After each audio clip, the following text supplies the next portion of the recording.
Bwana mwana hoti data 24 na new trending.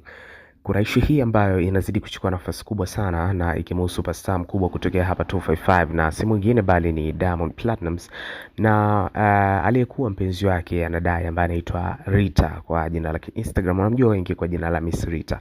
So siku leo Mange Kimambi bwana, kuna hii video ambayo ameweza kuipost ikimuonesha Rita akiwa yuko na Diamond Platnumz, na of course ameweza kuiambatanisha na ujumbe ambao umeweza kubeba maudhui ya kuweza kuonekana kwamba Rita ameweza kushtakiwa kama ambavyo Diamond Platnumz aliweza kudai siku za nyuma hapo kwamba atamshtaki. Kesi yake ipo katika mikono salama ya polisi. So siku leo bwana, Rita anahitajika katika kituo cha polisi cha Mbweni imradi kwenda kujibu mashtaka na kila kitu ambacho kinahusiana na kesi hii ya kuonekana kwamba ana blackmail Diamond Platnumz kwa ajili ya kupata pesa, yani kama vile anataka kumchafua Diamond Platnumz kwa ajili ya kuhakikisha anajipatia fedha. Sasa Mange Kimambi ameamua kuweza kufunguka jambo jingine zito na kuweza kulika wazi katika kipande cha Instagram kwa kuweza kuandika ujumbe kama huu baada ya kuweza kuposti video ya kudai kwamba haya jamani, mpo? Diamond kamshtaki Miss Rita polisi. Rita kaambiwa kesho akaripoti Mbweni police station.